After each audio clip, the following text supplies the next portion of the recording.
The tariff changes that we're proposing for the rate hearing at the April board meeting are listed on this page, starting with the JEA Solar Smart Tariff, and we'll describe this in a little more detail in the coming pages. It is essentially a new product that allows customers to participate in solar.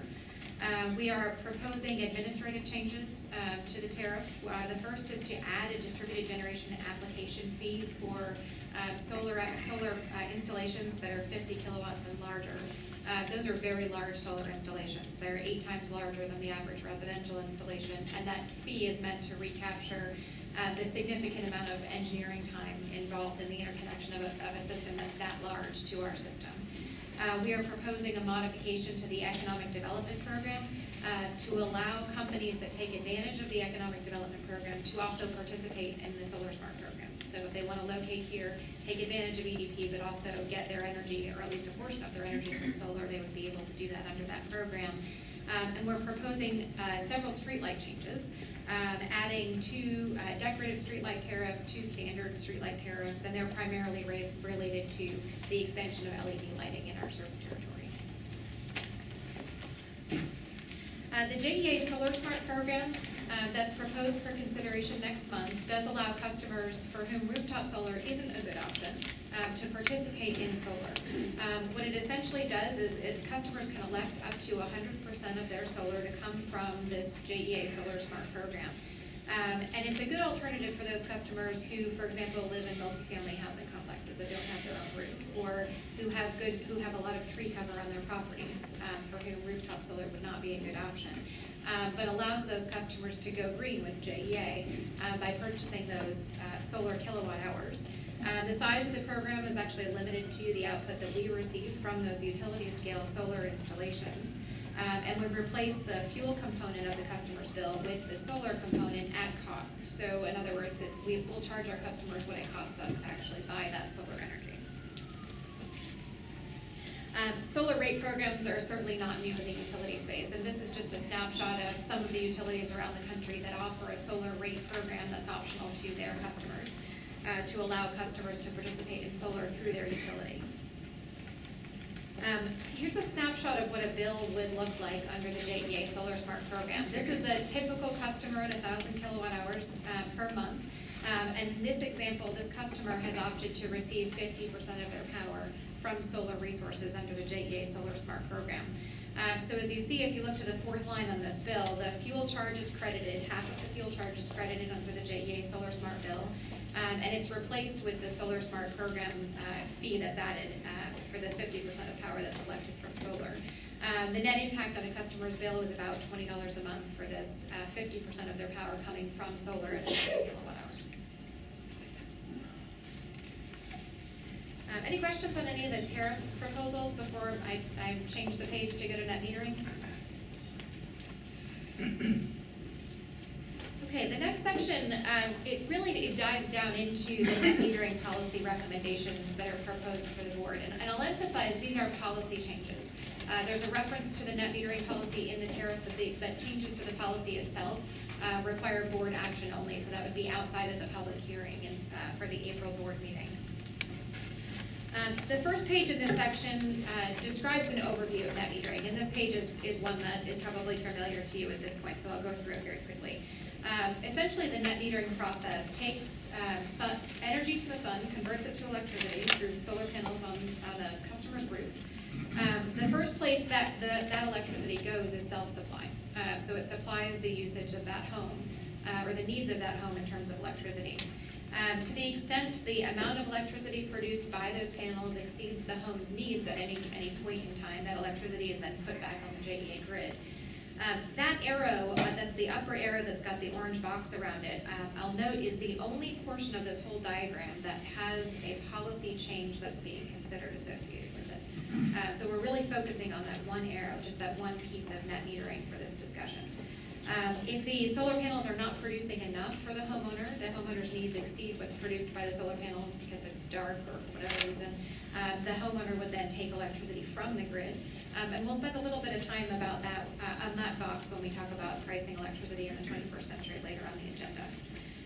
Under the current net metering policy, the customer bill credit for solar is the same as the retail rate.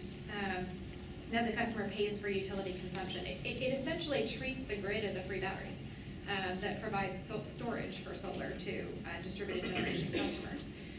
But it's important to remember that JEA's retail rate also includes the costs of generation capacity, distribution, transmission, components of the grid that that customer still uses in the ways that we've just talked about. It's a structure that was put in place 25 years ago, and it was put in place largely because that's what metering technology could do at the time. It was a metering capability construct, and technology has really advanced, both in terms of solar technology, but also the metering technology itself. And that advancement really allows us to now more appropriately capture the cost of providing services to distributed generation customers.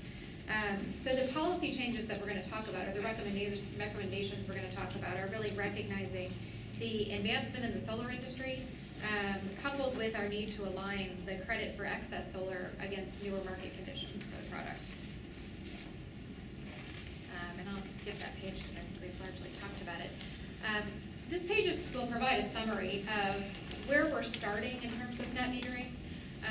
The first place that we went to as a starting point in terms of policy changes to construct a policy that's the fairest and most transparent policy for all of our customers. And then ultimately we'll get to where we ended up after the incorporation of stakeholder feedback.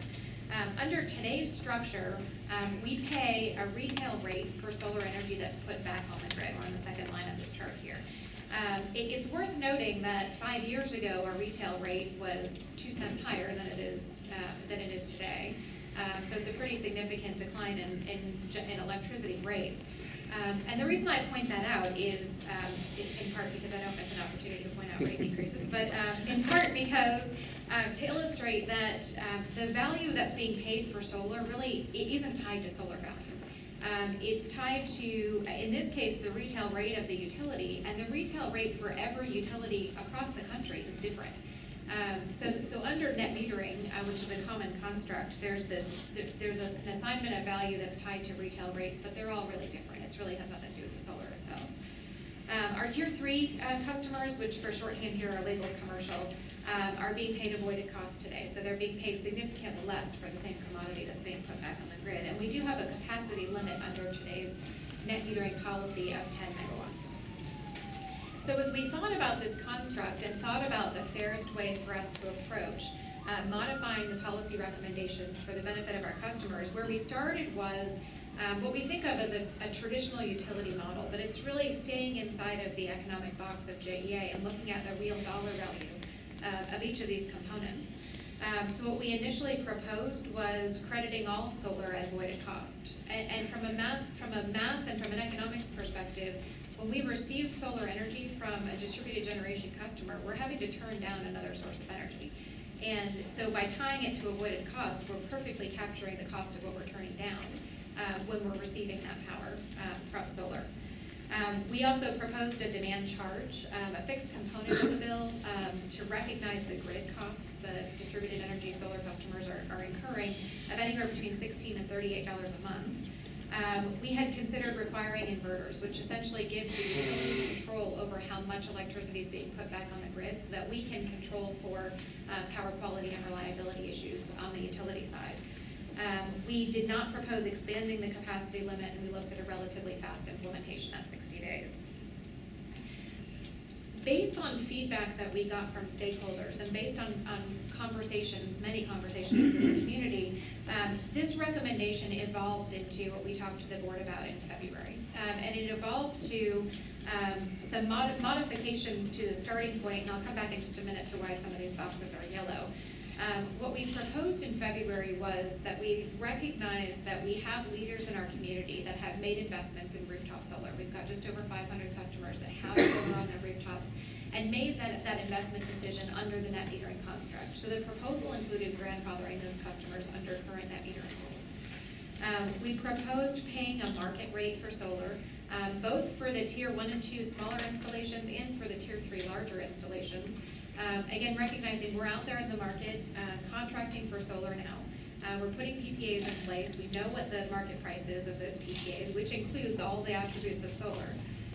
And so from a fairness perspective, it seemed the fairest thing for us to recommend was to pay the same amount for the same commodity to all customers that were providing it to the JEA system. We didn't recommend a demand charge at this time, and not unless it becomes the default rate for all customers. We didn't recommend a specific inverter requirement, and instead took a step back to look at the impact on reliability and power quality in the JEA system, and to give the market a chance to mature a little further on the inverter requirements. We doubled the capacity limit in the policy to 20 megawatts from the existing 10 megawatts. And the implementation date was proposed to be relatively quickly after the board's approval of the recommendations. The boxes that are in yellow on this page, what I'd like to do is propose some items for the board to consider in terms of potential choices. The first relates to grandfathering. We felt the fairest thing to do for customers that had made investment decisions based on a current set of rules was to grandfather those customers. What we've heard in feedback from stakeholders is that there is a preference among some stakeholder groups for us to instead essentially step into the new credit amount for solar. And either choice would be a way for a utility to bring along customers that had made investment decisions prior to a rule change. We've seen both done by utilities, and we've seen both done, again, to recognize customers that were already there before the policy change was made. What this phase-in would look like is for all customers now, we wouldn't grandfather anybody, we treat everybody the same way. But for all customers, we could go from the 10 cents that's being credited today down to 9 for next year, 8 the following year, and then ultimately 7.5 cents in 2019. From an economic perspective to the rest of the non-solar JEA customers, they're essentially economically indifferent. There's not a material difference in cost between those two options. But that was offered by some of our stakeholder conversations as a potential alternative for the board to consider. The second alternative to consider relates to the capacity limit, which is the second yellow box that's on this page. JEA had proposed doubling the capacity limit to 20 megawatts and having that as a hard limit in the policy. That's what you'd see in the draft policy that was shared with the board in February. The purpose of setting the limit at 20 megawatts was, first of all, to double it, to give us plenty of room for additional solar adoption within our service territory, but to have a very clear stopping point so that we would have the opportunity to analyze power quality and reliability issues that result from that much solar capacity coming on the grid.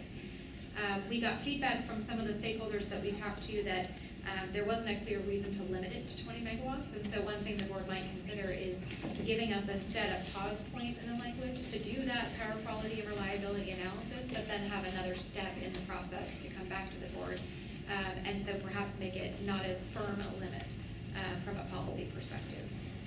And the third yellow box there is around implementation. We had recommended an implementation about 30 days after final approval by the board. But what we have seen in the interim is some slowdown in the utility scale solar installations that are going in.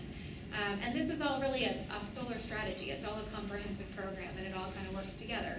And so because of that slowdown, because the utility scale solar installations are delayed by about 6 months, one of the things the board might consider is also delaying implementation of these policy changes by about the same amount of time. So rather than it being 30 days after the board meeting, it could instead be December 31st, so the changes would take effect on January 1st. So I'll pause there and just invite feedback and discussion on those potential changes